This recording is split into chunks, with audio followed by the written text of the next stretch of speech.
आइए प्रार्थना करें।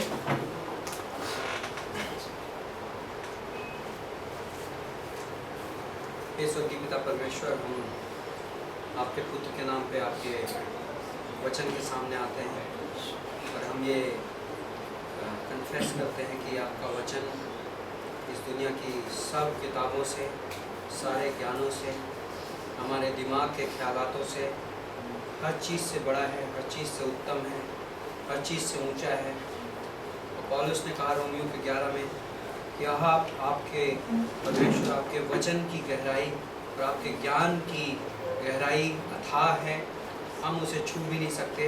हम उन गहराइयों तक, हम कितने भी ज्ञानी हो जाएं, हम वहाँ पर पहुँच नहीं सकते। और हम आपके वचन के सामने मूर्ख बनकर आते हैं और हम आपके वचन के सामने कमज़ोर बनकर आते हैं, क्योंकि हम जानते हैं कि ये वचन बुद्धिमत्ता से भरा हुआ है, ये वचन परमेश्वर का वचन है और इंसान के ख्यालों से, इंसान की बातों से बहुत ऊंचा है। और हमें इस वचन को समझने के लिए आपके पवित्र आत्मा की शक्ति की ज़रूरत है। प्रभु, ये समय आपके हाथ में देते हैं कि आज हम वचन से वो बातें सीखें जो हमारे लिए तैयार की गई हैं व्यक्तिगत रूप से। ये समय आपके हाथ में देते हैं, प्रत्येक छात्र को आपके हाथ में देते हैं। प्रभु यीशु मसीह के नाम से मांगते हैं, आमीन। ओके, तो हम एक्चुअली जजेस की किताब, न्यायों की किताब ऑलमोस्ट ख़त्म कर चुके हैं पिछले क्लास में। और मैंने कुछ लास्ट के पोर्शंस थोड़ा क्विकली ख़त्म कर दिए गए थे। क्रोनोलॉजिकल पोर्शन ख़त्म होने के बाद 17वें अध्याय से लेकर 21वें अध्याय तक में भी या 17वें अध्याय से लेकर 21वें अध्याय तक जो लेखक है, न्यायों का लेखक कौन है? शमूएल, राइट। शमूएल ने सारी कहानियाँ बताने के बाद लास्ट में शमूएल हमें एक ग्लिम्स देता है, एक झलक देता है कि जजेस के किताब में उस समय उन 300 सालों में इजराइल देश का माहौल कैसा था। नैतिक रूप पे मोरल कंडीशन क्या थी और दूसरी स्पिरिचुअल कंडीशन क्या थी, आत्मिक रूप से। तो 17वें और 18वें अध्याय में आत्मिक कंडीशन का जिक्र है, जिसमें कि आप देखते हो कि एक लेवी आदमी को घर नहीं चल रहा था तो वो निकलता है बाहर काम धंधा खोजने, और फिर वहाँ पर एक आदमी होता है जो उसको मोल भाव करके उसको अपना पर्सनल प्रीस्ट बना लेता है। और फिर उसके बाद आप देखते हो कि उसको थोड़ा आशीष मिल जाते हैं, तो एक पूरा का पूरा गोत्र आके उस पर आक्रमण करता है और पूरी उसकी मूर्तियाँ वगैरह उठा के साथ में उस लेवी को ले जाके वो मूर्ति की स्थापना अपने शहर में कर देते हैं और उस लेवी को याजक बना देते हैं। तो ये उनकी क्या थी, स्पिरिचुअल कंडीशन थी कि आत्मिक रूप से प्रभु के लोग भटक गए थे और उन्हें ये नहीं पता था कि मूर्ति पूजा करना क्या है और लेवी का क्या रोल होता है। और उनके हिसाब से स्पिरिचुअलिटी सिर्फ एक आउटवर्ड चीज में, रीति रिवाज में बदल गई थी। यदि हमें ऊपर से आशीष मिल रहा है तो सब परिभाषा ठीक है, राइट। और कई बार लोग आज भी स्पिरिचुअलिटी को वैसे हो करते हैं, यदि मैं आशीष में हूँ तो बैकग्राउंड में जो कुछ भी चल रहा है सब ठीक है, लेकिन एक्चुअली स्पिरिचुअलिटी उस हिसाब से नापी नहीं जाती। यदि उस हिसाब से नापी जाती तो हमारा प्रभु यीशु मसीह सबसे बड़ा फेलियर कहलाता, राइट। क्योंकि क्रूज पे लटका हुआ वो आशीष नहीं दिखाई पड़ रहा था कहीं पर, लेकिन उससे बेहतर और उससे स्पिरिचुअल कोई नहीं। दूसरी चीज जो थी वो नैतिक कंडीशन है कि 19वें, 20वें, 21वें अध्याय में एक बड़ा अजीब सा इंसिडेंट होता है जिसमें एक लेवी आदमी, उसकी एक रखैल होती है। तो पहले तो यही अपने आप में बड़ा शॉकिंग चीज़ है कि जो स्पिरिचुअल आदमी है जिसको कि ये जिम्मेदारी दी गई है लीडरशिप करने की, वही नैतिक रूप से बहुत गलत जिंदगी जी रहा है। और उसके बाद वो एक जाता है उसके साथ एक शहर में, और उस शहर में आप देखते हो कि उसकी जो कॉन्क्यूबाइन है उसके साथ बलात्कार की कोशिश की जाती है और एक्चुअली बलात्कार किया जाता है उस शहर के लोगों द्वारा। और उस बलात्कार के बाद लेवी एक इंटरेस्टिंग काम करता है, उसके 12 टुकड़े करके 12 गोत्रों में भिजवा देता है और पूरा देश शॉक की स्टेट में। एंड आई थिंक कई बार हमारी स्पिरिचुअल लाइफ में वैसे शॉक्स की बहुत ज़रूरत होती है। पूरा देश जागता है उस इंसिडेंट में और 11 के 11 गोत्र बोलते हैं कि इस कौन सा शहर था वो?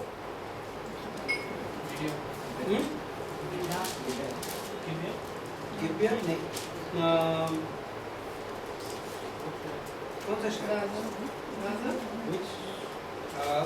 19वें अध्याय में गिबा, गिबा, हाँ करेक्ट करेक्ट, हिंदी बाइबल बोलता है गिबा, इंग्लिश बाइबल गिबिया।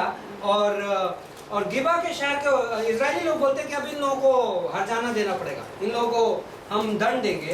तो बिन्यामीन के लोग उनके साथ नहीं आते और एक पूरा का पूरा गोत्र अपने गिबा के लोगों को साथ देता है। और यहाँ पर एक सिविल वॉर की सिचुएशन हम देखते हैं कि 11 गोत्र मिलकर इस एक गोत्र का सफाया करते हैं। लास्ट में 600 लोग बचते हैं बिन्यामीन के गोत्र के। और यहाँ पर ये स्टोरी ओवर होती है और एक्चुअली लास्ट वर्स इस पूरी किताब की अनफॉर्चुनेट कंडीशन को जिक्र करती है। और 25वीं पंक्ति में, 21वें अध्याय की 25वीं पंक्ति में कहता है लेखक, उन दिनों में इजराइलियों का कोई राजा न था, जिसको जो ठीक सूझ पड़ता था वही वह करता था। स्पिरिचुअल एनार्की, कि सब अपनी अपनी मर्जी से चलना चाहते हैं, राइट। और कई बार मतलब हम इजराइल में ना होते हुए भी और 1000 BC में ना होते हुए भी आज 2010 AD में कई बार हम वैसा बिहेव कर सकते हैं, राइट। जिसको जो सूझ पड़ता है वो वैसा करता है, राइट। और आई थिंक कुरिन्थ का कलीसिया एक बहुत अद्भुत उदाहरण था। पौलुस उसको एक पत्री लिखता है, पहला कुरिन्थियों की पत्री है, उसमें ऑलमोस्ट वही चल रहा है। जिसको जो सूझ पड़ता है, लोग अपनी कवरिंग से बाहर निकल जाते हैं, लोग परमेश्वर के डिवाइन ऑर्डर से बाहर निकल जाते हैं, जिसको जो मन पड़ता है वो करता है। तो ये अनफॉर्चुनेट कमेंट है इस किताब में। लेकिन एक चीज़ मैं कहना चाहता हूँ, मैं हिब्रूज का 11वां अध्याय पढ़ रहा था, मे बी पिछले हफ्ते मे बी मैंने बोला हो, मे बी मैंने ना बोला हो। इब्रानियों के 11वें अध्याय में जजेस के किताब के 4 कैरेक्टर्स का जिक्र है। इब्रानियों के 11वें में जब हीरोज ऑफ फेथ का जिक्र है तो न्यायों की किताब में से 4 लोगों का जिक्र है, बाराक, यिफ्ता, सिमशोन और गिदोन, राइट। इन चारों का जिक्र है और इनके बारे में मैं क्या कहूँ कहता है। और कई सारी पंक्तियाँ लिखने के बाद एक इंटरेस्टिंग पंक्ति है जिसको देख के मैं थोड़ा रुक गया था, एंड मे बी हमारे मेडिटेशन के लिए पंक्ति बहुत अद्भुत हो सकती है। 39वीं पंक्ति, वर्स 39 बोलता है, संसार उनके योग्य ना, राइट। ये लोग वीक लोग, कमज़ोर लोग, गिरते हुए लोग, गलतियां करते हुए लोग, लेकिन इनके बारे में परमेश्वर ऐसे बोलता है, संसार इनके योग्य नहीं था। Hebrews 11:39, world was not worthy of them. I think ये बहुत बड़ा कॉन्सोलेशन है और ये परमेश्वर का अनुग्रह है कि हम हमारी लाइफ में गलतियां कर सकते हैं, हम हमारी लाइफ में कमज़ोर हो सकते हैं, लेकिन परमेश्वर की एक योजना है और वो योजना इस संसार के बाहर की है। हम इस संसार के नहीं हैं और हमारी लाइफ में जो परमेश्वर की योजना है वो इस संसार की नहीं है। और इसलिए जब परमेश्वर हमारी ज़िंदगी को देखता है तो एक डिफरेंट स्केल पे मेजर करता है और परमेश्वर इन लोगों के बारे में कहता है कि संसार इनके योग्य नहीं है, ओके।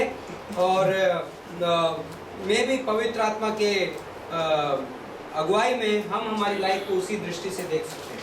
हम इस संसार के नहीं हैं और यीशु मसीह ने यूहन्ना 17 में कहा कि मैं तुम्हें इस संसार में छोड़कर जाता हूँ लेकिन तुम इस संसार के नहीं हो, राइट।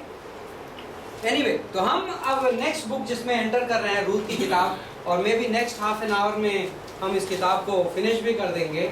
4 अध्यायों की किताब है, छोटी सी किताब है और इस किताब का जो टाइम लाइन है, जिस समय ये लिखी गई थी, ये वही टाइम लाइन है जब न्यायों की किताब लिखी गई, ओके। न्यायों, जो रूथ की किताब में जो घटनाएं घट रही हैं वो उसी समय की हैं जब न्यायों की किताब चल रही है। तो इंटरेस्टिंग कंट्रास्ट ये है कि जब लेखक ने न्यायों की किताब में आखिरी 5 अध्यायों में वहाँ की स्पिरिचुअल और मोरल कंडीशन का जिक्र किया, उसी लेखक ने ये क्लियर नहीं है कि शमूएल इसका लेखक था, लेकिन बहुत सारे स्कॉलर्स या कहना चाहिए ट्रेडिशन ये बोलती है कि शमूएल इसका लेखक है, रूथ की किताब का भी, ओके। सो यदि शमूएल इसका लेखक है तो आई थिंक शमूएल के पास एक पॉइंट है कि इतने सारा एनार्की चल रही है, इतनी सारी मोरालिटी चल रही है, स्पिरिचुअल डिग्रेडेशन चल रहा है, लेकिन इसके बीच में एक स्टोरी है उसी देश में जो लिखी जा रही है। उसी देश में कुछ लोग एक ऐसी ज़िंदगी जी रहे हैं जो बहुत अद्भुत है। उस स्टोरी का टेस्ट ही अलग है, राइट। जब आप रूथ की किताब पढ़ते हैं तो अभी तक जो आप कुछ जितना भी कुछ पढ़ रहे थे पूरी उसकी सुगंध ही अलग है, राइट। तो ये अद्भुत किताब है और बट इस किताब का थियोलॉजिकली भी बहुत सिग्निफिकेंस है और इस किताब के दो मकसद हैं, दो चीजें ये किताब साबित करती है। ओके, पहली चीज यहाँ पर है या नहीं है? ओके, पहली चीज ये किताब प्रभु यीशु मसीह की लीनिएज को प्रूव करती है। यहूदा उत्पत्ति की किताब में आखिर में यदि आप एक वर्स देखें, उत्पत्ति का 49 मतलब 49 वर्स 10, ओके, उत्पत्ति का 49:10 ये कहता है, और राजदंड यहूदा से अलग नहीं होगा। The sceptre will not depart from the tribe of JUDA. Okay, आने वाली किताब में पहला शमूएल में फाइनली आप देखेंगे कि कौन राजा बनता है, मेन राजा जिसका जिक्र है पूरे इजराइल के, एक्सक्यूज मी, शाऊल के बाद, बिकॉज शाऊल की डेविड, बिकॉज दाऊद का वंश आने वाले सालों तक, दूसरा शमूएल 7:14 में परमेश्वर ने क्या भविष्यवाणी की कि दाऊद तेरे सिंहासन पर, सारी लाइन तेरी जो लीनिएज है वो तेरे सिंहासन पे बैठेगी। इजराइल देश में हिस्ट्री में राजा हमेशा किसके वंश का रहा है? दाऊद की लाइन का रहा है। ओके, सो अभी तक इजराइल का कोई राजा नहीं रहा, लेकिन परमेश्वर ने उत्पत्ति में ये भविष्यवाणी कर दी थी कि राजदंड कहां से डिपार्ट नहीं होगा, मतलब राजा जो है किस वंश का होगा? यहूदा के ट्राइब से होगा। तो अब इस किताब में यहूदा और डेविड के बीच की लिंक स्टैब्लिश की जा रही है। तो इस किताब की आप आखिरी पंक्तियां देखेंगे कि यहूदा की लीनिएज है और डेविड पे जाके वो क्लोज करता है। ओके, एक ये था। दूसरा कि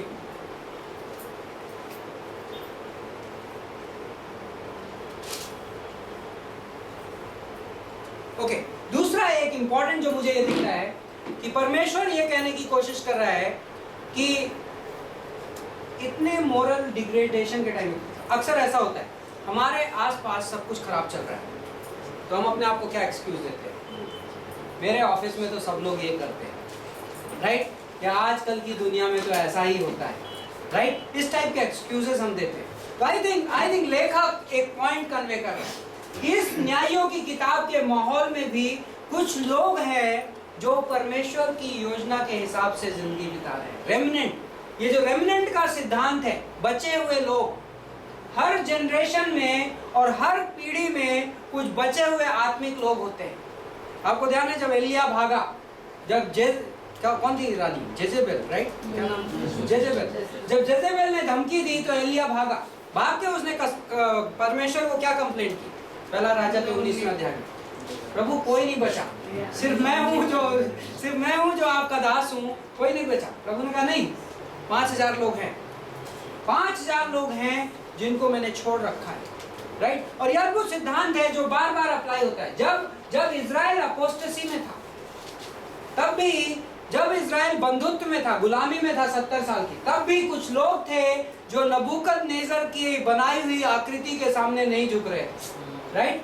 तो ये जो सिद्धांत है रेमिनेंट का, वो इस किताब में बड़ा क्लियरली इमर्ज होकर आता है। इतनी बड़ी अपोस्टेसी के टाइम में भी कुछ लोग थे जो प्रभु के साथ जी रहे थे। ओके, पहले अध्याय से शुरू करते हैं। तो यहाँ पर कहानी शुरू होती है। तो पहला अध्याय की पहली पंक्ति स्टेज सेट कर देती है, जो अभी हम कह रहे थे, जिन दिनों में न्यायी लोग न्याय करते थे। तो ओके, स्टोरी कहाँ की है? जजेस के टाइम की है। ओके, उन दिनों में देश में अकाल पड़ा। कई बार लोग इस पंक्ति को रिलेट करते हैं कि इस पंक्ति को रिलेट करते हैं प्लस डेविड की रूथ फाइनली किसकी? डेविड की ग्रैंड मदर बनी, राइट, ग्रेट ग्रैंड मदर। सो यदि उनकी उम्र कैलकुलेट की जाए और जजेस की टाइमलाइन को स्टडी किया जाए तो मोस्ट लोग ये मानते हैं कि गिडियन के टाइम में ये फॉल करेगी ये स्टोरी। ओके, और गिडियन के टाइम में एक्चुअली देखा जाए तो अकाल का कोई जिक्र नहीं है, बट गिडियन के टाइम में एक दूसरे टाइप का अकाल पड़ता है। और वो क्या था कि मिद्यानी लोग आते थे, आपने फसल वसल सब रेडी कर ली और लास्ट में उन्होंने क्या किया? फसल लेके चले गए।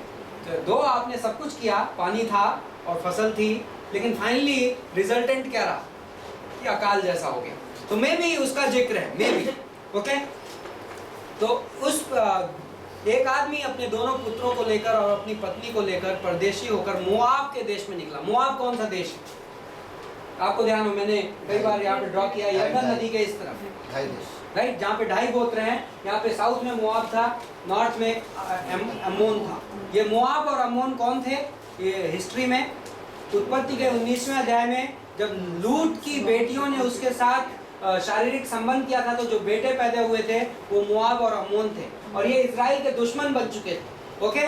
तो अब ये आदमी है जो एक डिसीजन ले रहा है, चूंकि अकाल पड़ा है तो मैं दुश्मन के देश में जाके शिफ्ट करूंगा और वहां पर मैं अपनी जिंदगी गुजर बसर करूंगा, ओके। इस कहानी में वो आदमी मर जाता है, उसके दोनों बेटे मर जाते हैं। दोनों बेटे मोआबी स्त्रियों से शादी करते हैं, एक का नाम ओरपा रहता है, दूसरे का नाम रूत रहता है। बेटों का नाम महलोन और किल्योन, राइट।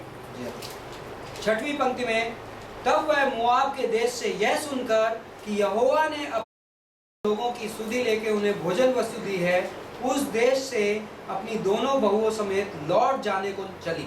ओके, एक और चीज जो, एक और वर्ड जो बार बार इस बुक में आता है वो है रिटर्न, और एक्चुअली ये थीम है कि परमेश्वर, इसको, इस वर्ड को हम थियोलॉजिकली बोलते हैं तो रिपेंटेंस। एक्चुअली रिपेंटेंस शब्द का जो मीनिंग है वो है रिटर्न। पश्चाताप जो हम बोलते हैं उसका जो रियल मीनिंग है कि मुड़ना। ओके, मैं इस दिशा में जा रहा था, मैं पाप की दिशा में चल रहा था, मैं, पवित्र आत्मा ने मुझसे बातें की और मैंने एक लाइफ में एक निर्णय लिया और मैं पाप की ओर से टर्न होके मैं प्रभु यीशु मसीह की ओर मुड़ गया। इसको पश्चाताप बोलते हैं। पश्चाताप किसी फीलिंग का नाम नहीं है, पश्चाताप कोई इमोशनल स्टेट ऑफ इमोशन नहीं है, बल्कि पश्चाताप एक डिसीजन है, रिटर्न होने का डिसीजन। ओके, पाप की ओर से परमेश्वर की ओर टर्न करना। तो इन्होंने लौटे, राइट। ये किधर का, इनका मुंह पहले किधर को था? मोआब की ओर था, और इन्होंने जब डिसीजन लिया इनका मुंह किधर को टर्न हो गया? वापस इजराइल की ओर टर्न हो गया। तब वे अपनी दोनों बहुओं समेत उस स्थान से जहां रहती थी निकली और वे यहूदा देश को लौट जाने का निर्णय लिया। तब नाओमी ने अपनी दोनों बहुओं से कहा, तुम अपने अपने मैके लौट जाओ। ये कहाँ की थी? मोआबी थी। ओके, ये ओरिजिनली यहूदी औरतें नहीं थी। और जैसे तुमने उनसे जो मर गए हैं और मुझसे भी प्रीति की है, वैसे ही यहोवा तुम पर कृपा करे। ओके, यहाँ पर ये इंपॉर्टेंट वर्ड है प्रीति। ये वर्ड है हेसेद। इस वर्ड को हमने पहले आपको रेफर किया है यहोशू की किताब में। हेसेद, पुराने नियम में हेसेद शब्द का मतलब होता है कवनेंट लव, वाचा का प्रेम। ओके, और न्यू टेस्टामेंट में हम अक्सर अनुग्रह शब्द इस्तेमाल करते हैं, और अनुग्रह शब्द और पुराने नियम का जब यिर्मयाह की किताब यिर्मयाह 31 वर्स 3 परमेश्वर कहते हैं, मैंने तुमसे एक अनंत प्रेम से प्रेम किया है, राइट। वो जो प्रेम है वो यही शब्द है हेसेद। और हेसेद शब्द इजराइलियों को जो परमेश्वर अपने बारे में बता रहा था, हेसेद शब्द उनके लिए बहुत इंपॉर्टेंट शब्द था। परमेश्वर ने हमारे साथ एक प्रेम किया है, और वो प्रेम कैसा है?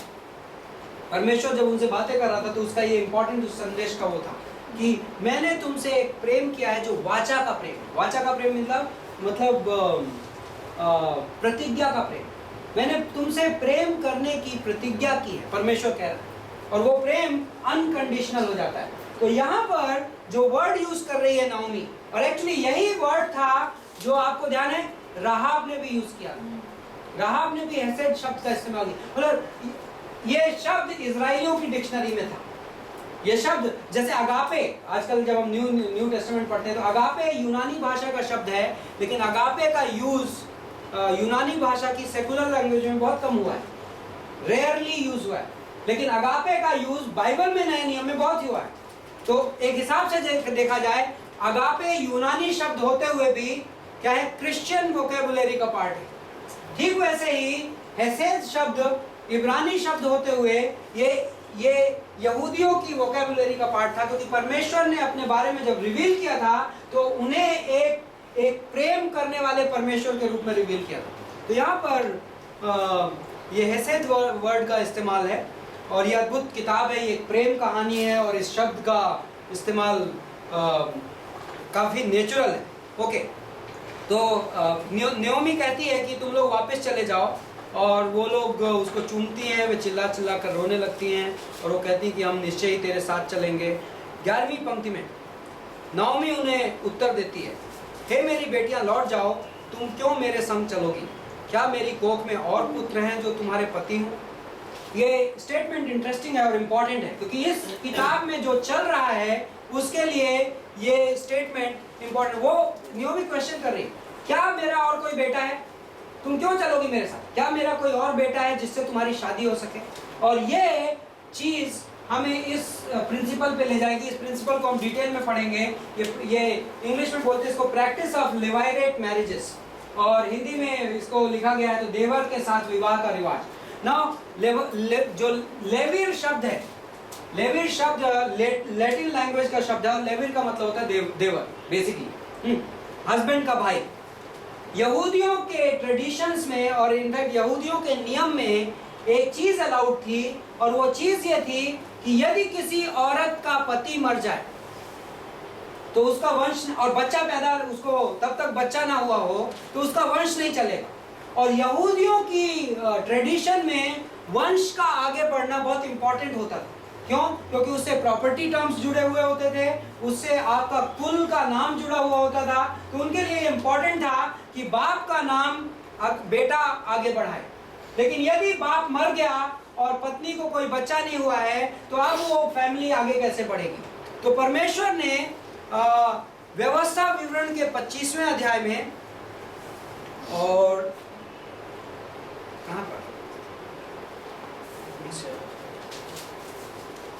व्यवस्था विवरण का 25:5 थोड़ा डिफरेंट चीज है, बट ओके, व्यवस्था विवरण 25:5 खोल सकते हैं हम।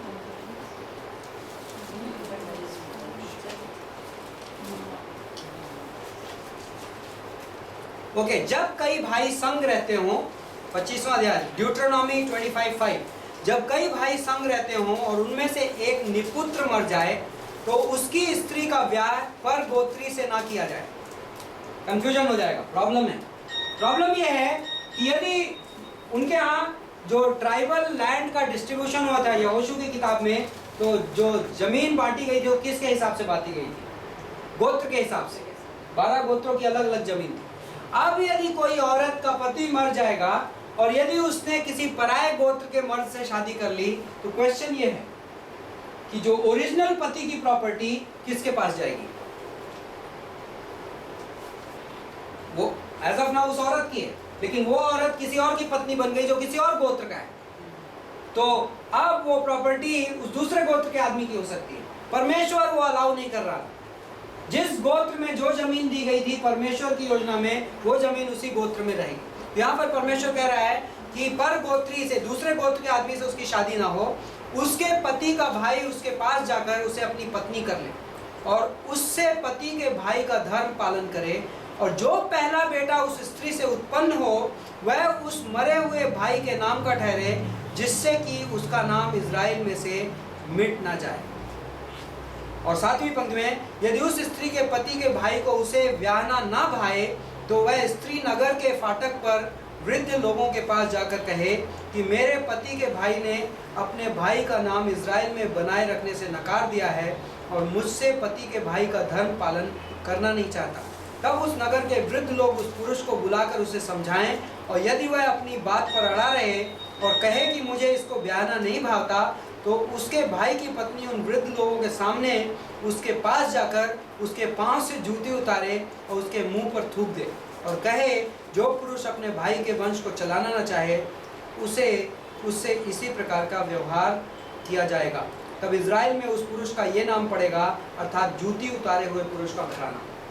ये इंटरेस्टिंग व्यवस्था है जो दी गई है, और उसका बेसिक मकसद ये है कि हर आदमी का जो जमीन है और हर आदमी का जो वंश है वो चलना चाहिए। तो परमेश्वर कहा कि यदि पति मर गया तो उसका जो नेक्स्ट भाई है नेक्स्ट किन है, उसके पास ये हक है कि इस औरत से शादी करे, लेकिन उसमें एक प्रॉब्लम है, उसमें एक कंडीशन है कि जो बेटा पैदा होगा, जो पहला बेटा पैदा होगा, वो इसका बेटा नहीं कहलाएगा। पहला बेटा पहले भाई का जो मर चुका है उसका बेटा कहलाएगा। तो जो पहले बेटे के का जो नाम का हक जाएगा, जायदाद का हक जाएगा, उस पे जाएगा। हम इस स्ट्रेंज नियम को इसलिए पढ़ रहे हैं क्योंकि इस कहानी में उसका रेलेवेंस है। आगे बढ़ते हैं। तो यहाँ पर नियोमी जब कह रही है कि मेरा कोई और बेटा नहीं है, तो ये कह रही है कि अब तेरे पति मर गए, हाँ, लेकिन अब तुम्हारे साथ शादी करने के लिए या तुम्हारे पति का वंश चलाने के लिए मेरे पास तुम्हें देने के लिए कोई और बेटा नहीं है।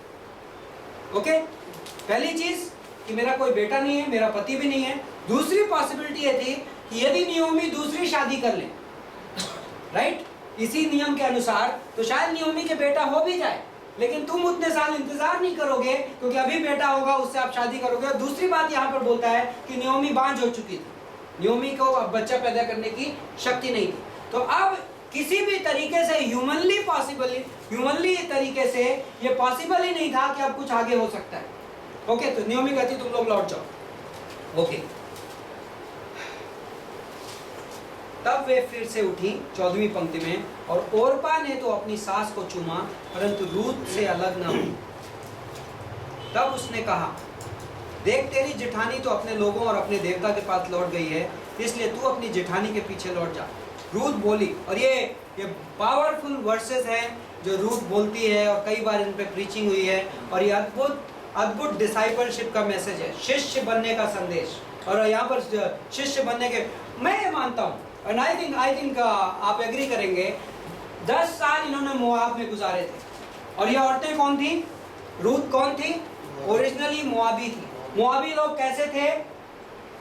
ट्रेडिशनली, खानदानी रूप से ये लूत की इंसेस्ट के संतान थे, राइट। और ये लोग ट्रेमेंडस मूर्ति पूजा में इन्वॉल्व थे। इनके गॉड का नाम था चीमोश नाम के एक देवता की आराधना करते थे, और मोआब का देश बुरी तरीके से मूर्ति पूजाओं में लगा हुआ था। और इस जगह पे पहुंच के इन मोआबी औरतों से इनके बेटे शादी करते हैं, और उसके बाद जो रूत के मुंह से स्टेटमेंट्स निकलते हैं उसको देखकर ये लगता है कि रूत बड़ी स्ट्रॉन्ग बिलीवर थी, राइट। तो क्वेश्चन ये है कि रूत की लाइफ में किसी ने इन्वेस्ट किया, राइट। और आई थिंक वो नियोमी थी जो ये स्टोरी दिखा रही है कि नियोमी रूत की लाइफ में रूत को डिसाइपल बना रही थी, रूत को शिष्य बना रही थी। तो रूत के कुछ स्टेटमेंट्स, रूत बोलती है, मुझसे ये मत कह कि मुझे त्याग या छोड़कर लौट जा, क्योंकि जिधर तू जाएगी उधर मैं जाऊंगी, जहां तू टिकेगी वहां मैं टिकूंगी। पॉल एंड टिमोथी की जो रिलेशनशिप है बुक ऑफ एक्ट्स में ऑलमोस्ट इसके जैसी दिखती है, राइट। जिधर पॉल जाता है उधर टिमोथी जा रहा है, एंड नॉट जस्ट टिमोथी, कई सारे और नाम आप गिन सकते हो। ऑलमोस्ट इस टाइप की रिलेशनशिप है। एलाइशा और एलाइजा ऑलमोस्ट, आपको ध्यान है 2 किंग्स के चैप्टर 1 में, दूसरा राजा 1 में एलाइजा एलाइशा से क्या कहता है? लौट जा, अब मेरे पीछे मत, मैं जा रहा हूँ। तो एलाइशा क्या बोलता है? नहीं, माय फादर मैं नहीं जाऊंगा। 3 बार कहता है कि तू लौट जा, अब बहुत हो गया। एलाइशा कहता है मैं नहीं लौटूंगा, राइट। आई थिंक हम वही रिलेशनशिप यहाँ पर देखते हैं, और पुराने नियम में कई बार ये मिस आउट हो सकता है। लास्ट टाइम मैंने आपको सैमसन की कहानी में से दिया था। इस सैमसन की कहानी में वो इंटरेस्टिंग यंग बॉय है जिसने अंधे सैमसन का हाथ पिलर पे रखा, एंड आई फील उस एक सेंटेंस में बहुत बड़ी रिलेशनशिप छिपी हुई है। उतने टाइम में सैमसन मेरे हिसाब से उस लड़के को डिसाइपल कर रहा था, उस लड़के को प्रिपेयर कर रहा था, हम दोनों को प्रभु साथ में यूज करेगा, राइट। उस दिन सिर्फ सैमसन यूज नहीं हुआ, उस दिन वो लड़का इस्तेमाल हुआ। प्रभु के कलीसिया में सिर्फ पास्टर यूज नहीं होता है, बहुत सारे लोग यूज होते हैं, और वो डिसाइपलशिप की रिलेशनशिप है। तो यहाँ पर नियोमी कहती है कि मैं नहीं जाऊँ, जहाँ तू जाएगी वहाँ मैं जाऊँगी, जहाँ तू टिकेगी वहाँ मैं टिकूंगी, तेरे लोग मेरे लोग होंगे और तेरा परमेश्वर मेरा परमेश्वर होगा। जहाँ तू मरेगी वहाँ मैं मरूंगी और वहीं मुझे मिट्टी दी जाएगी, और यदि मौत छोड़ किसी और कारण से मैं तुझे अलग हूँ तो यहोवा मुझसे वैसा ही वरन उससे भी अधिक करे। ओके, तो रूत चली आती है साथ में। ओके, जब ये लौटती है तो सारे लोग नोटिस करते हैं गांव में, ओके। और औरतें पूछती हैं, औरतें कहती हैं ये नियोमी है। तो नियोमी कहती है मुझे नियोमी ना कहो, 20वीं पंक्ति में, मुझे नियोमी ना कहो। नियोमी क्यों मत कहो?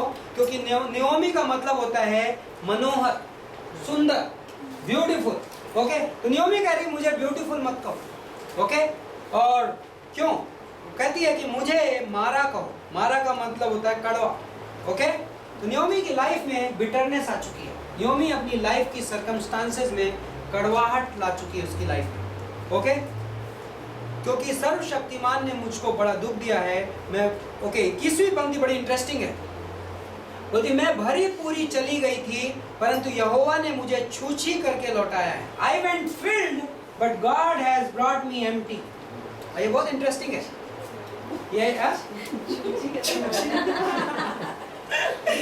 ये ठेठ हिंदी कई बार यूज हो जाती है। लगता है हमारे रीवा हुआ के लोग किसी ने ट्रांसलेट कर दी। ओके, तो इंटरेस्टिंग वर्स है। आई थिंक मैं जब इस वर्स को पढ़ रहा था तो मुझे लूक 15 का प्रोडिगल सन याद आ रहा था, गुमराह पुत्र, राइट। जब वो घर से निकला तो फुल था, पिता मुझे जो कुछ भी मैं डिजर्व करता हूँ मुझे सब कुछ दे दे। लेकिन जब वो लौटा तो कैसा था? खाली था। संसार कई बार हमें अट्रैक्ट करता है। जब ये लोग निकले होंगे मोआब के लिए तो क्या रैशनल रहा होगा उसके पीछे? यहाँ तो अकाल पड़ा हुआ है, यहाँ तो मिद्यानी लोग आते हैं, सब लूट ले जाते हैं, हम कुछ भी करते हैं, कुछ फायदा नहीं होता, आशीष नहीं मिलता, सब बेकार है। लेकिन वहाँ पे बहुत अच्छा चल रहा है, राइट। संसार हमें इस तरीके से अट्रैक्ट करता है। प्रोडिगल सन की लाइफ में यही चल रहा था। प्रोडिगल सन दूर देश को निकल गया, लेकिन परिणाम क्या है? संसार मुझे कुछ भी नहीं दे सकता जो रियली में लास्टिंग हो, जो रियली में फुलफिलिंग हो, राइट। परमेश्वर मुझे वो चीजें देने की वादा करता है जो रियली में फुलफिलिंग है। यीशु मसीह ने क्या कहा था यूहन्ना 7:37, जो कोई प्यासा हो किसके पास आए? मेरे पास आए और पिए, और उसके अंदर से जीवन के जल की झरने फूट पड़ेंगे, राइट। तो ओके, तो नियोमी इस समय अपनी लाइफ में बिटर है, बट ये किताब अनुग्रह ये किताब में परमेश्वर का अनुग्रह प्रकट होता है। हम हमारी लाइफ में ऐसी जगहों पे, बिटरनेस अच्छी चीज नहीं है, कड़वाहट अच्छी चीज नहीं है। कुछ इस दुनिया में कुछ पाप हैं ज्यादा हमें हिट करते हैं, राइट। जलन फॉर एग्जाम्पल, लोग सोचते हैं हम जलते हैं, हाँ, और हमारे पास जलने के रैशनलाइजेशन होते हैं, जेलसी। बट पता है जेलसी सबसे ज्यादा किसको हर्ट करती है? मुझे खुद को। बिटरनेस, कड़वाहट, जिसके विरोध में मैं कड़वा हूं उसका नुकसान नहीं हो रहा है, उससे मेरा नुकसान हो रहा है। क्षमा ना करना बहुत बड़ा पाप है, पता है। बहुत सारे लोग इस बात को नहीं समझ पाते कि जब मैं किसी को क्षमा नहीं करता तो उस व्यक्ति का नुकसान नहीं है, मेरा नुकसान, राइट। और ये बहुत अद्भुत, तो नियोमी, बट प्रभु का अनुग्रह बहुत अद्भुत है। दूसरे अध्याय में तो ये जौ कटने के आरंभ के समय में बैतलहम पहुंचे, मतलब ये अप्रैल मई का सीजन था, और नौमी के पति अली मेलेक के कुल में, ओके, यहाँ पर बोएज की एंट्री है। बोएज जो तस्वीर है यहाँ पर इस कहानी में जो रोल प्ले करेगा बोएज, ओके, यहाँ से लव स्टोरी शुरू होती है, प्रेम कहानी, ओके। और ये एक इंटरेस्टिंग प्रेम कहानी है। कुछ यंग मैन के चेहरे पे स्माइल आ गई। ओके, प्रेम कहानी में रूथ है, ओके, और बोएज है, और ये दोनों बहुत अद्भुत तस्वीर है। बोएज प्रभु यीशु मसीह की तस्वीर, प्रभु, इसको रिडीमर कहा गया, इस किन्समैन रिडीमर, ओके, छुड़ाने वाला कुटुंबी। इसका मतलब क्या है? कोई मेरे परिवार का है और मुझे छुड़ाने को तैयार है, रिडीमर। हम यीशु मसीह को क्या बोलते हैं? किस एक टाइटल जिससे हम एड्रेस करते हैं, माय रिडीमर लिव्स, राइट। यीशु मसीह हमारा छुड़ाने वाला है, हमारा उद्धार करता है। उद्धार करता शब्द का क्या मतलब होता है? छुड़ाने वाला, रिडीमर, ओके। और जो रूथ है, रूथ की क्या खासियत है? रूथ कौन थी? जेंटाइल थी, अन्य जाति की थी, राइट। प्रभु यीशु मसीह यदि दूल्हा है तो प्रभु यीशु मसीह की एक जेंटाइल दुल्हन है, और वो कौन है? चर्च।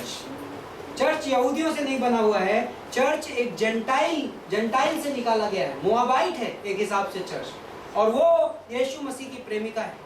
और यीशु मसीह ने कीमत चुकाई। इस किताब में बोआज कीमत चुकाता है रूत को खरीदने के लिए, रूत को पाने के लिए।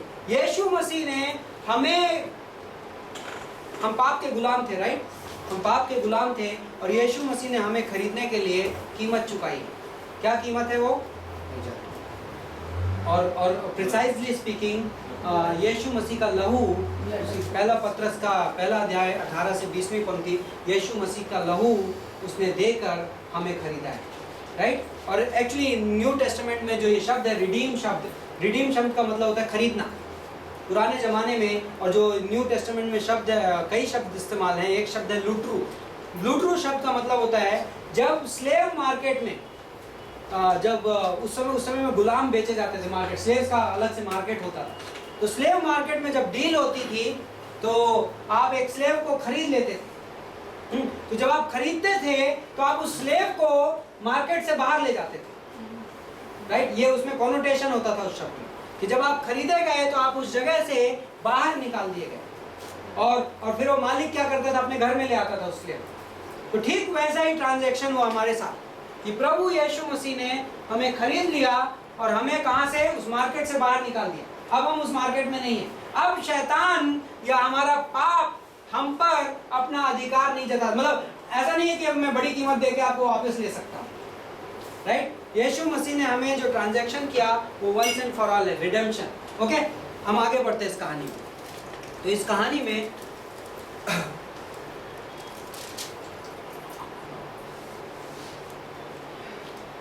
इस कहानी को मैं सारी वर्सेस नहीं पढ़ूंगा, लेकिन कुछ अद्भुत बातें ये हैं।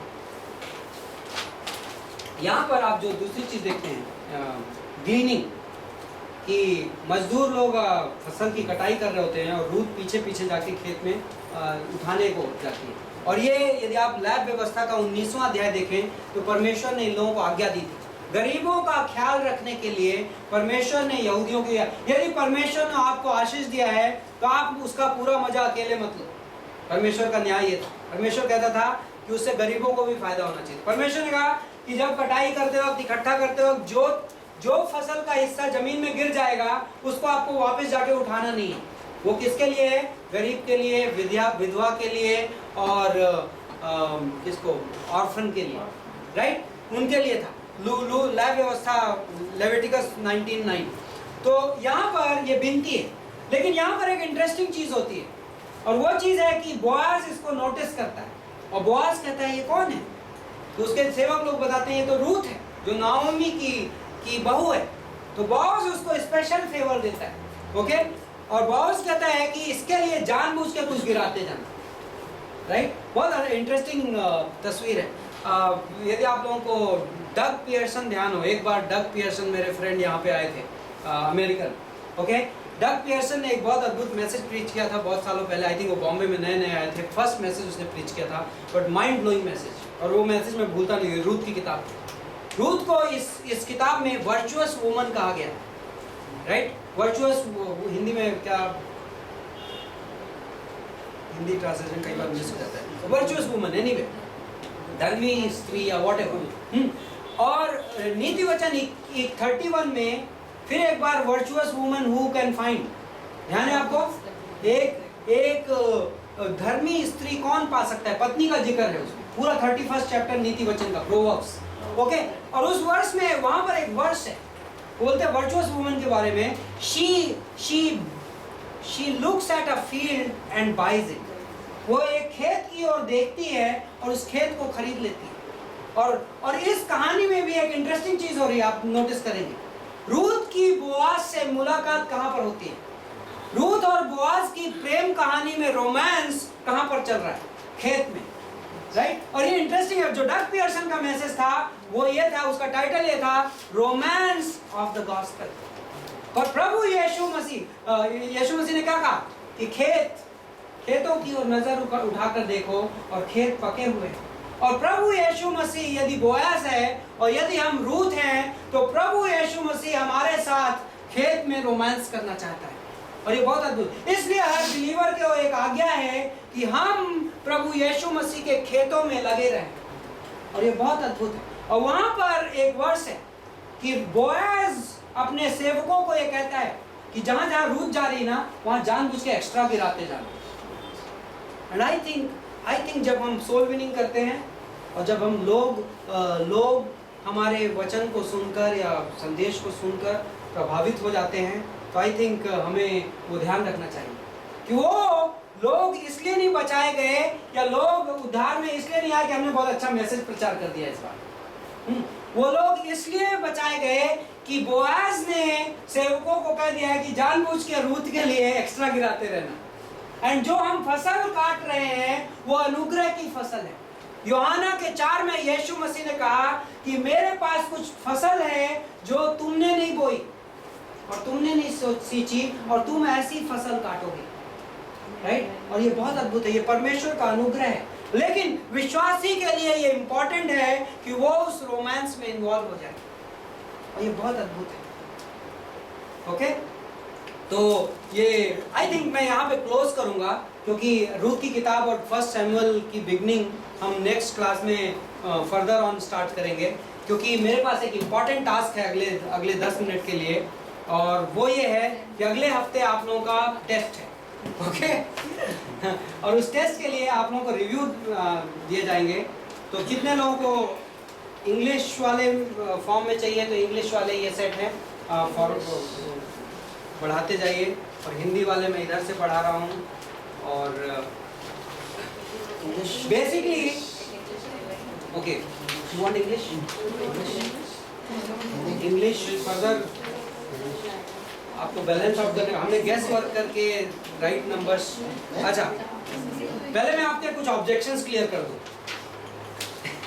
रिगार्डिंग एग्जाम्स, क्योंकि मुझे पता है हम फर्स्ट सेमेस्टर में हैं और कई बार एग्जाम्स के बारे में प्रॉब्लम्स हो सकती है लेकिन मैं आपको एक बात बोलता हूँ। पहली बात, बाइबल कॉलेज में एग्जाम आपसे ज़्यादा मेरा टेस्ट है। ओके मैं ये जानना चाहता हूँ कि हम सेम पेज में हैं कि नहीं। सिर्फ एग्जाम इसलिए हो रहा है, और क्वेश्चन पेपर आपको एडवांस में दिया जा रहा है, देखा जाए तो एक हिसाब से एग्जैक्ट क्वेश्चन पेपर नहीं है, बट मोर और लेस क्वेश्चन पेपर ऐसा रहेगा। ओके, आपके पास सारे क्वेश्चंस हैं। मेरा एक्सपीरियंस ये बोलता है, कोई क्लास मैंने 7 साल पहले की थी या 6 साल पहले की थी, और मेरे पास नोट्स लिखे हुए हैं जिन्होंने मैंने कई बार पलटा के देखा नहीं है कई सालों के बाद भी लेकिन बहुत सारी चीज़ें जब आप एग्ज़ाम के लिए पढ़ते हो वो आपके मेमोरी में सालों के लिए चली जाती है। तो यदि आप मार्क्स के लिए नहीं कर देना चाहते एग्ज़ाम, तो एटलीस्ट इसको रिसीव करने के लिए और इसको इंटरनलाइज करने के लिए एग्ज़ाम्स के लिए पढ़िए। ओके, तो ये वीक आपका पढ़ाई का वीक है, और मैं आपको ये क्वेश्चंस, इसको हम रिव्यू बोलते हैं नॉर्मली, बाइबल कॉलेज में हम एग्ज़ाम के पहले रिव्यू देते हैं, और जो आपको क्वेश्चन पेपर होगा मोर और लेस इसी रिव्यू में से आएगा। तो आपका टास्क बड़ा सिंपल है, आपको जो आज बताया जा रहा है वो आपको इस हफ्ते में स्टडी करना है। अगले हफ्ते फर्स्ट 45 मिनट्स हम एग्जाम देंगे, और फिर रिमेनिंग में हम रूथ की बुक और 1 सैमुअल कवर करेंगे। ओके, तो आपका रिव्यू आपके सामने है। ये सिलेबस है ना, ये रिव्यू है, ये रिव्यू है, और मैं ये क्वेश्चंस हैं बेसिकली, और मैं आंसर्स बता रहा हूँ। ओके, और हम पार्टिसिपेट करेंगे इस आंसर्स को देने में। आप अपनी मेमोरी से, ओके, सबको मिल गया? You gave the answers. Some answers. Now you are giving the answers. I'm giving the answers. There was the fun. The fun is that 90% of the Bible college is about grace. What did they reproduce? Grace must be top. What did they reproduce? That is all. No, the beauty is what I said is this will form an outline in your memory, and you will remember some of these things 10 years later as a preacher. You will be preaching and you will say, oh, that Bible college, that day in that exam I wrote that answer. Believe me, I am a preacher, I am telling you that. So it happens. So just to get you to, okay, no, first question is, know the references to the Abrahamic covenant. Ibrahim की वाचा की पंक्तियां, और okay, fun is this, you have to answer this. Okay, Ibrahim की वाचा Bible में कहाँ पे दी गई है? कौन बताएगा? Verses. Genesis 12 not sufficient, you have to give verses also.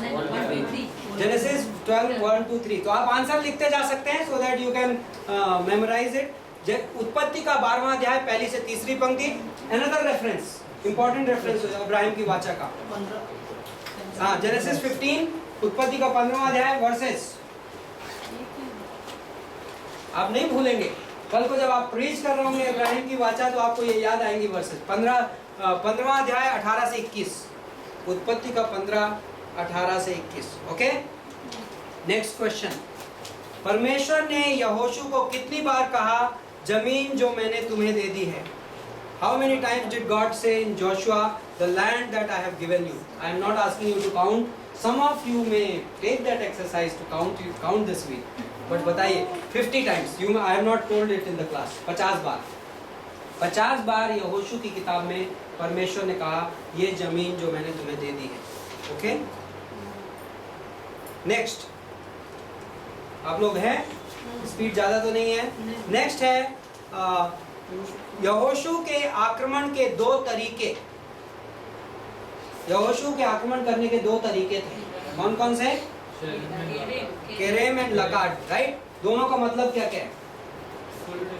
Kerem was completely destroy, like completely destroy everything, पूरी तरह से खत्म कर देना। पहला था केरेम। केरेम का मतलब पूरी तरीके से खत्म कर देना। लकाड का क्या मीनिंग था? किल द पीपल, सिर्फ लोगों को मारो, कीप एवरीथिंग एल्स, है ना? Capture the city but kill the people, मतलब लोगों को मार दो लेकिन बाकी चीजों को रख लो। ओके, लकाड था। 2 तरीके थे यहोशू। हाँ, प्रॉपर्टी जानवर रख लो, लोगों को मार दो। Okay, next question. 12 गोत्रों के लिए तय की गई जमीन की सीमा कैसी थी? What kind of descriptions were there? जो जमीन का डिस्क्रिप्शन दिया गया है वो किस तरीके का डिस्क्रिप्शन था? उसका क्या रेलेवेंस था? That is based on. But what is the significance of that? That is the point. Legal. It is a legal inheritance. मतलब आने वाले टाइम में हर बार लैंड, आपको ध्यान है जब जीसस क्राइस्ट पैदा होने वाले थे तो जोसेफ को कहाँ जाना पड़ा? बैथलेहम। इतने सालों के बाद भी आपकी एंसेस्ट्रल प्रॉपर्टी कहाँ पे है? बैथलेहम में। क्यों? क्योंकि आप डेविड की संतान में पैदा हुए, तो डेविड का शहर आपका शहर कहलाएगा, राइट? इतने लीगल इनहेरिटेंस है। तो इसका उत्तर क्या है? कानूनी, लीगल। ओके ओके, जेरिको के कॉन्क्वेस्ट में, यरीहो पर विजय में 7 को इन्वॉल्व करने वाली क्या क्या चीजें, क्या क्या 7 चीजें थी? 7 वाली क्या क्या चीजें? Okay, 1 at a time. 7 days, 7 दिन। Okay, On the 7th day, 7 times. 7 times on the 7th day, right? 7 rounds, 7 trumpets, 7 तुरही। ओके, 7 priests, yes, 7 priests, 7 याजक। ओके, सबको मिल गया? 7 याजक, 7 तुरही, 7 दिन और 7 राउंड, 7 चक्कर। Okay, these are the easy questions. आप लोग ऑलरेडी प्रिपेयर्ड हो, मैं आज एग्जाम दे सकता था। Okay, what key information did the spies to Jericho find out? जो यरीहो में जासूस भेजे गए थे वो क्या खास इंफॉर्मेशन लेकर वापस आए? क्या खास? तो पहले ही भयभीत है। यस, पीपल वर, हाँ, लोग डरे हुए थे, लोगों का डर, ये इंपॉर्टेंट इंफॉर्मेशन थी। ओके, वेरी गुड, आपको याद है।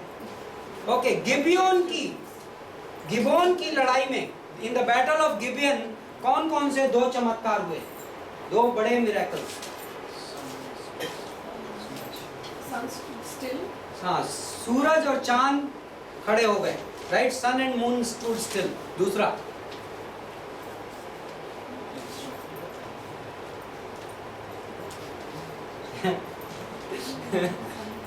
hailstone killed more people than नहीं, ओलों की बरसात से ज्यादा लोग मारे गए बजाय आर्मी से, है ना? वो एक मिरेकल था, वहां पे उस सेंटेंस लिखा है। तो ओलों से ज्यादा दुश्मन मारे गए, ये इसका उत्तर है। 2 चमत्कार। Okay, 2 miracles. ओके, यहोशू की विजय क्या है? यहोशू की का विजय अभियान कितना लंबा था? How long was the conquest of कितना जोशुआ? लंबा चला? कितना लंबा चला? How many years? Basically it is the span of the book of Joshua. 7 years. It was just a 7 year. Yes. 7 साल. 7 साल. See, this is a very good revision. That's why we do tests. How? 7 years was the whole conquest. Yeah. How long did he rule them? So Joshua didn't do that. Joshua Yeah, was he 7. died, right? Yeah, then he died. 7 He years. was quite old when he started all this. Yeah, yeah. Yeah, he was Moses' servant for all his life. Oh, well, how long need to wait? 7 years of ministry after waiting so many years. Preparation always takes more time than the. Yes, yes, that's a very good principle. तैयारी में कई Jesus Christ 30 years of silence and 3 years ministry, right? And most people don't want those silent years, right? That's the patience in the plan of God. Wow. Okay. If they had, then they would be 110 वर्ष God. का होगा। Yeah. Joshua died at the age of 110. Yeah. The 103 था जब वो लड़ाई की. Imagine. That's why But- it says, no, that today I feel as if I'm But still 60. but also we have to now I'm forgetting. I have to go back. It doesn't say anywhere that after the conquest he immediately died. हाँ, yes, that is what. So he settled. Fight maybe for. He built his own house in that. हाँ. He built that city. So I think after the conquest there could be a Conquest number maybe of for years. 7 years. Conquest is 7 Yes, years. for 7 years. Just Yeah. all that he was. Yeah. Okay. Which city led the Southern Confederation? दक्षिण संयुक्त सेना का नेतृत्व किस शहर ने किया था? I seem to have a wrong answer for this. Southern conquest का लीडर कौन सा सिटी था? Joshua. Caleb can answer by memory because he was there. Yeah. Caleb was the assistant to Joshua. Oh, not bad. That way. Joshua बोलता रहेगा ना। Joshua बोल रहा है। Assistant ही कर देगा। जोशुआ बोल रहा है, नहीं जोशुआ बोल रहा है ये मेरा असिस्टेंट आंसर कर वही कर देगा। देगा, बहुत है। ओके, दक्षिण संयुक्त सेना दक्षिण कनान पर चैप्टर 9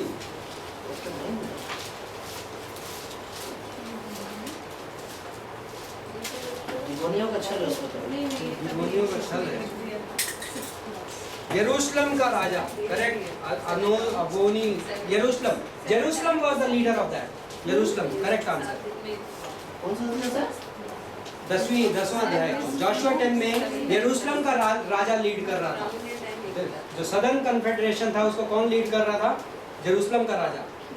चैप्टर 10 के वर्सेस 1 और 2 में है, यरूशलेम के राजा। है ना? So okay, next question is यरूशलेम। उत्तर इसका हो गया यरूशलेम। Okay, next question is which city led the northern confederation? उत्तरी संयुक्त सेना का नेतृत्व किस शहर ने किया था? पता कैसे लगी उत्तरी कौन सा था? नेक्स्ट चैप्टर्स में आप जाएंगे ना, उत्तरी सेना 11 में। हजोर, अशूर के राजा। असोर के राजा ने, है ना? असोर। तो बेसिकली हम कौन सा शहर लीड कर रहा है ये पूछ रहे हैं। तो नॉर्दर्न कन्फेडरेशन का लीडर हजोर शहर था। हसोर, हिंदी में हसोर, इंग्लिश में हाजोर, HAZOR। ओके, तो नेक्स्ट क्वेश्चन, जब कनानी लोगों को बाहर निकालने में कौन सा गोत्र सबसे ज्यादा सफल हुआ? Which tribe was most successful in driving out the Canaanites? Judah, correct. Yehuda. Okay. Okay. How many cities did the Levites receive in Israel? Israel में लेवियों को कितने शहर मिले? Nothing actually. No, Levites did not. 6 तो शरण नगर थे। 48 शहर, राइट? गुड। ओके, शरण नगरों का क्या मतलब था, क्या मकसद था? No the purpose of the cities of refuge. To give protection to those Were killed by mistake. Involuntary manslaughter, involuntary, protection for involuntary manslaughter, भूल से किसी को मार डालने वाले व्यक्ति की सुरक्षा। ओके, भूल से किसी को मार डालने वाले व्यक्ति की, मर्डर के लिए नहीं था। Okay, clear distinction. Protection for involuntary manslaughter, भूल से किसी को मार डालने वाले व्यक्ति की सुरक्षा।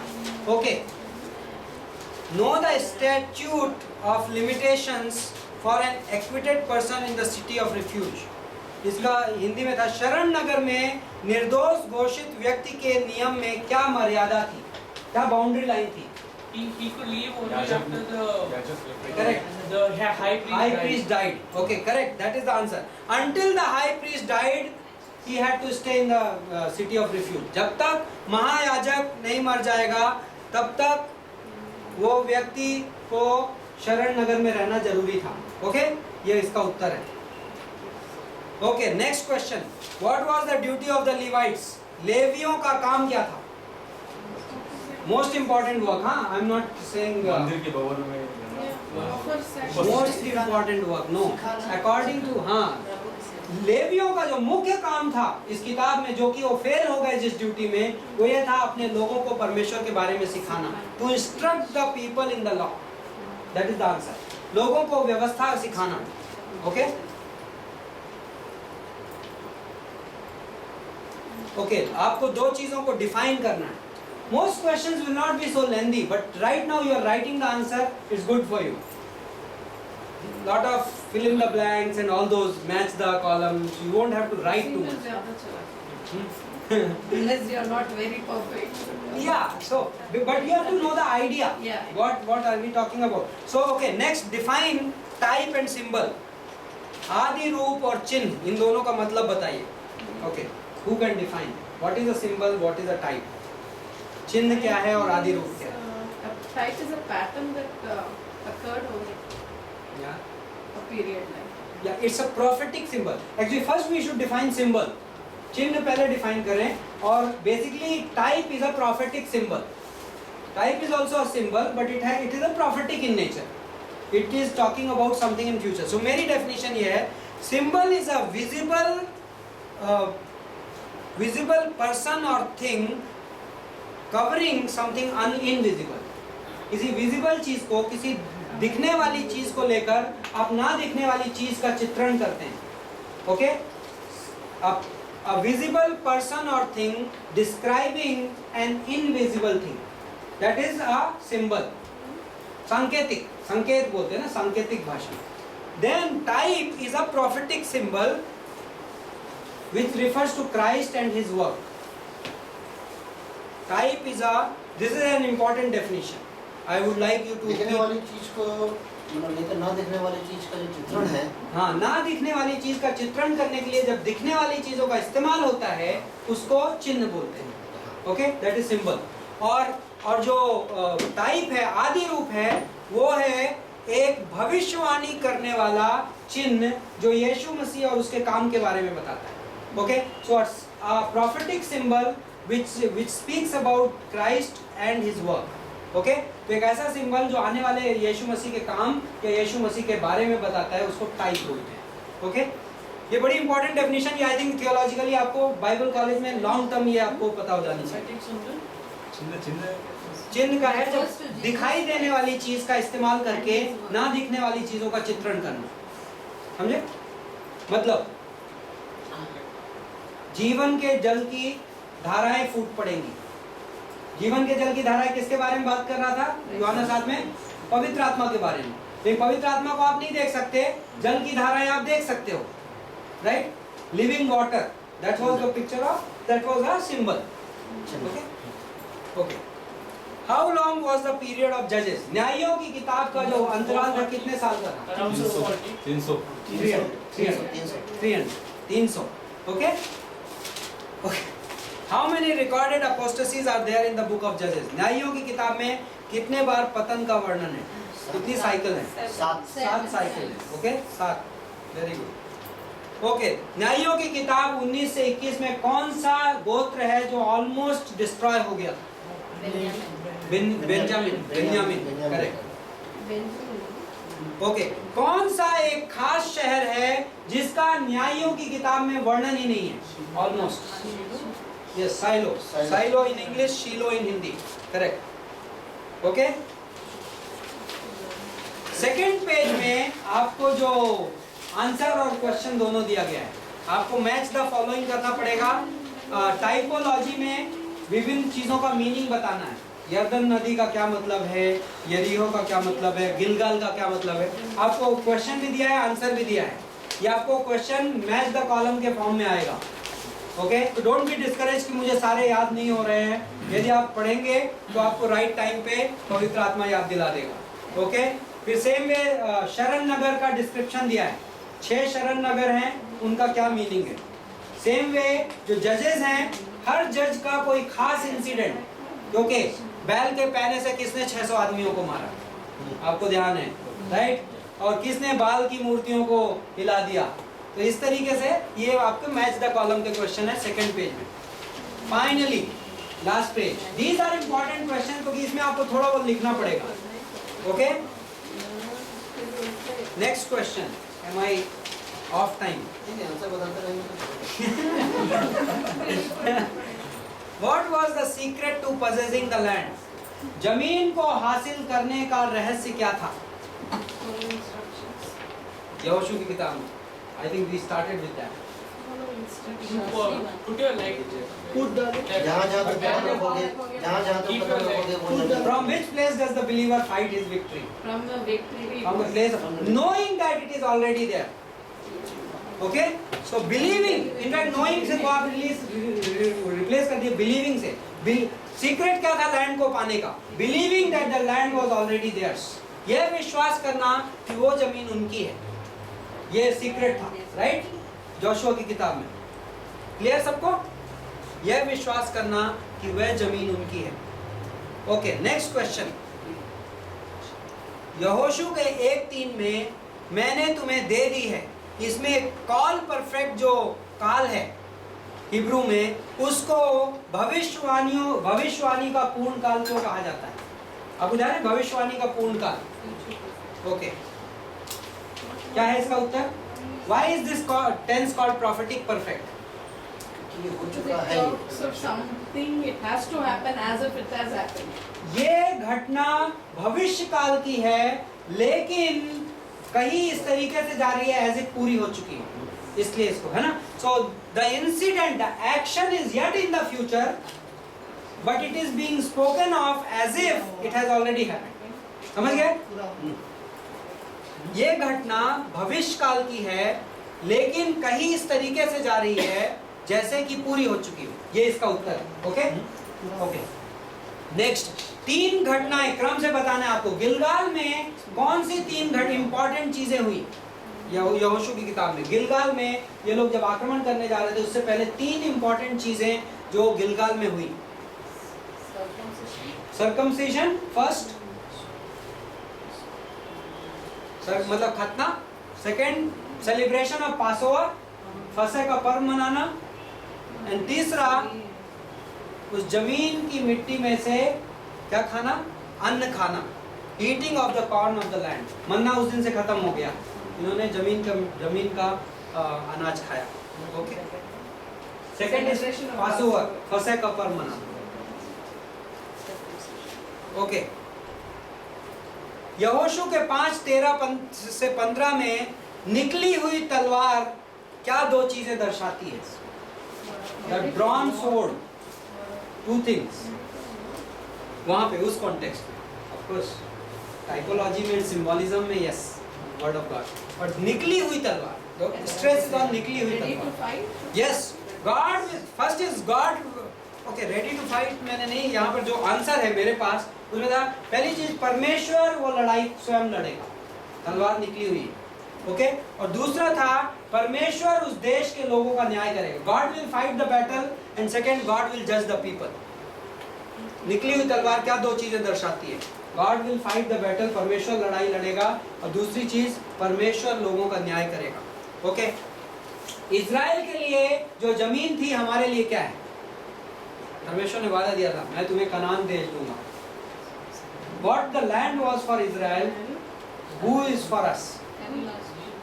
Jesus Christ, यीशु मसीह। हमारा पोर्शन क्या है? यीशु मसीह स्वयं हमारा पोर्शन है, जीसस क्राइस्ट। ओके, ड्यूटरोनॉमी 19:12 और गिनती का 35।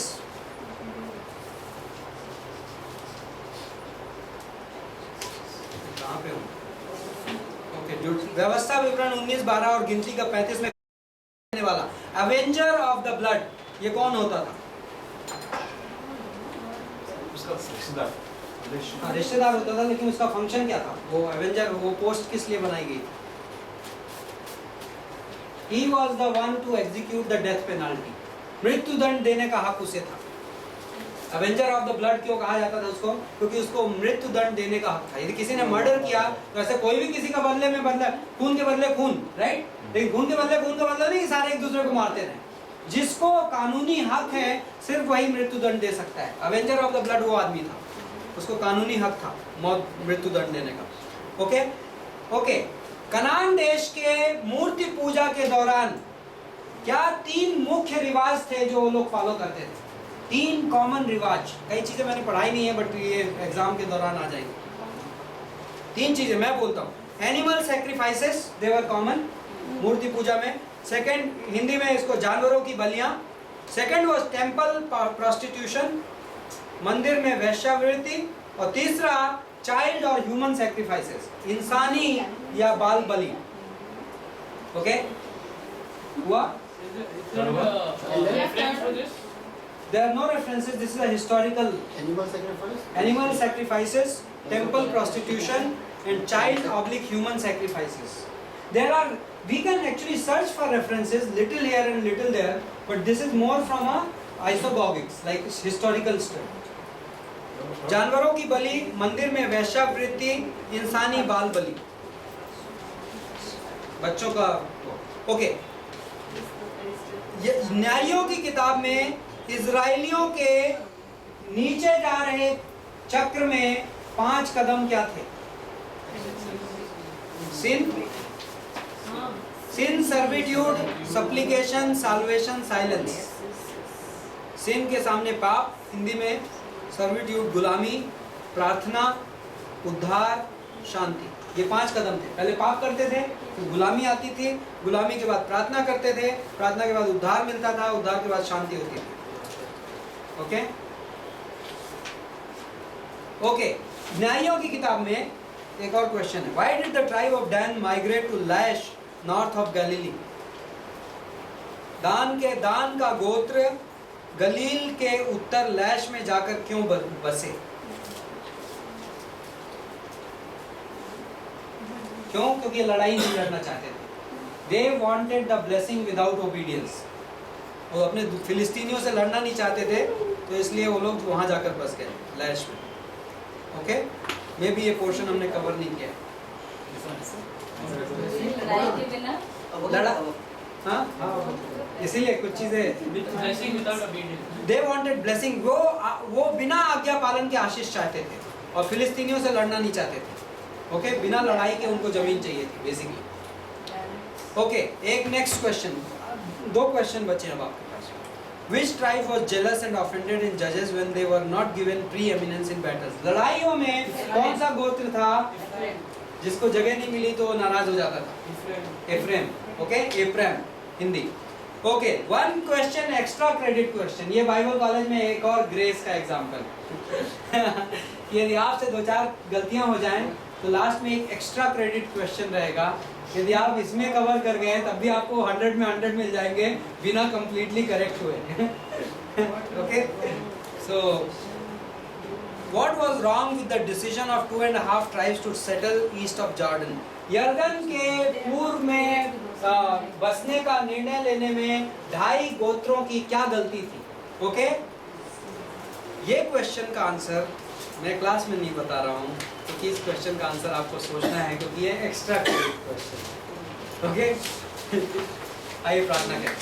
हे स्वर्गीय पिता परमेश्वर, हम आपको धन्यवाद देते हैं इस काम के लिए, आपके अनुग्रह के लिए, आपके वचन के लिए। और हम ये विश्वास करते हैं कि आप हम सबको जो सिखा रहे हो वो बहुत अद्भुत है, और हम आपके दास बनेंगे हम आपके वचन को समझेंगे और ये वचन हमारी ज़िंदगी में काम करेगा और ये वचन किसी और की ज़िंदगी बदलेगा। हम इस वचन के मनन करने वाले बनेंगे। हम इस वचन को लोगों को बताएंगे। इस वचन में हम आपके अनुग्रह को देखेंगे। ये वचन हम किसी भूखे व्यक्ति तक पहुंचाएंगे। हमारी प्रार्थना है प्रभु यीशु मसीह के नाम से मांगते हैं, आमीन। Thank you.